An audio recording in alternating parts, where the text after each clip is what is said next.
for the week. Joining us for more, Michael Novogratz, Chairman and CEO of Galaxy Digital. Mike, it's good to have you. How did you get involved in all of this? I think of you and Bitcoin. Is this related? When did you start tweeting and getting really into the Reddit retail trading craze? Well, my son, who's 18, warned me a few days before the whole squeeze. He said, "Dad, you got to see what's going on." And so I watched kind of first with amusement, right? As a bunch of young kids, were relatively savvy and figured out how to really squeeze some of the best hedge fund managers in the world. What fascinated me was, as the squeeze went on, it became a social movement, right? And it became David versus Goliath, right? The little guy versus the big guy, the generational millennials and Gen Z versus the baby boomers.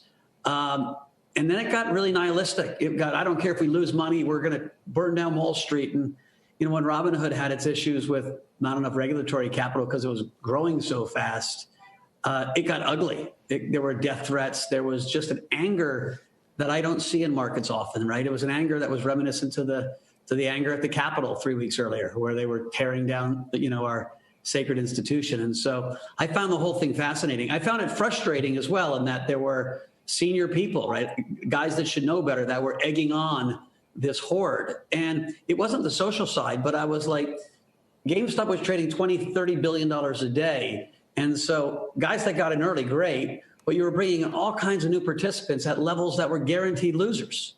And so now we've had to go from 500 back to 100, on its way back to 46. And, there's a lot of people that lost a lot of money that didn't have to. And, listen, that's the markets. You can say we're all big boys, but it felt like we worked the little guy into a frenzy, the retail investor, and they sucked in tons of new people at bad levels. Right.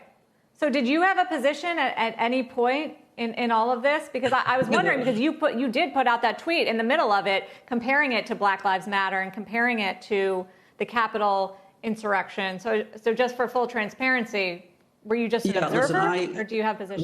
When it got very high in stupid levels, I was lucky enough not to be short. I don't spend that much time in the stock market. I did a lot of selling of the XRT, which is the retail, ETF, which has a lot of GameStop and other names like that in it. And, I was on your sister, show in the morning, and it was very clear. I was like, people are going to lose all their money if they're buying it here.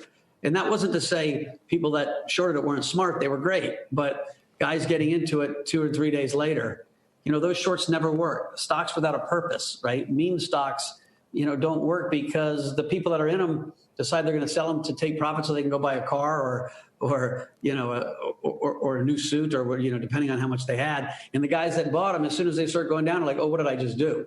And so, as I said, greed and gravity take over. And, it was a kind of classic, pump and dump.